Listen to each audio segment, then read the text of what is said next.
Today we are going to create self-portraits inspired by the Feelings book by Todd Parr. We learned all about different expressions that we can draw on a face to show how we are feeling. Today you have to decide what expression you will draw on your face for your self-portrait.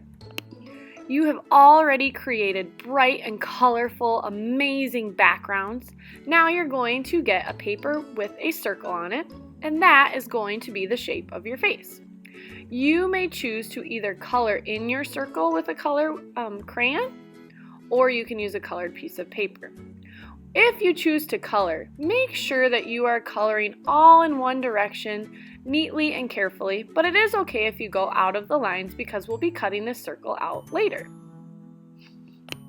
Try to make sure that you fill in all the white spaces and do your neatest job when coloring. Next, you're going to draw the expression that you want on your face.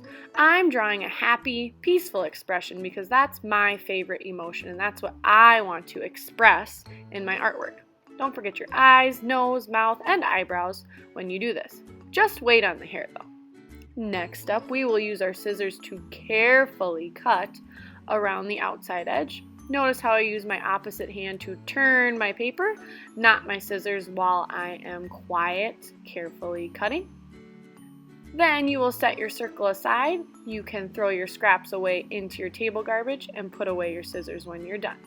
Your next step will be to glue this circle on to your background painted paper that you created last time. You will take your glue stick, go around the edge of the circle and in the center. Give your circle a massage on the front and flip it over and give it a good massage on the back for 10 seconds. Once you are done gluing this on, you're going to get a very special kind of paint, or actually it's called India ink, and a paintbrush. You will go over the lines that you drew for your face, your eyebrows, eyes, nose, mouth. Just make sure that you're really careful with the ink because it's very permanent. You can fill things in with the ink as well. Next, I want everyone to also outline the edges of the circle with the black ink. Your last step will be to add your hair. Make sure you look at your hairstyle so that this self-portrait looks like you. Remember that your hair is on top of your head.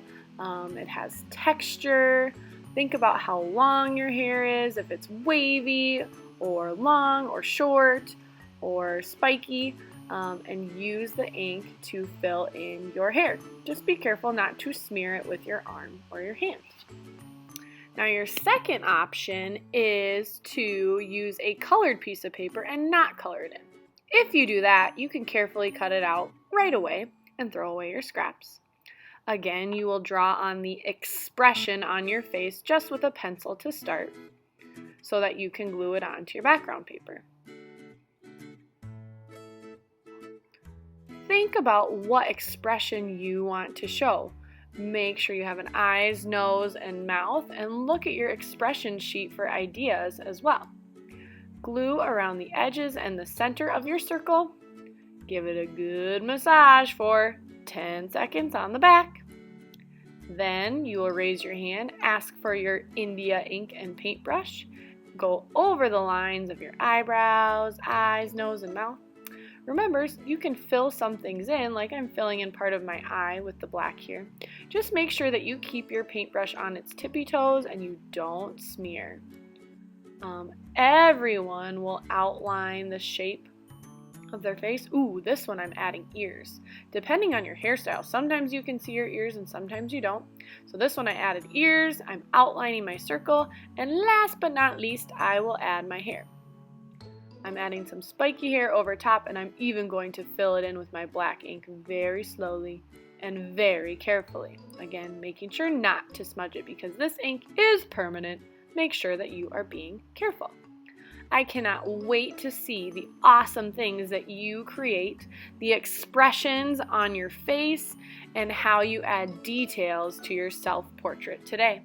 Good luck!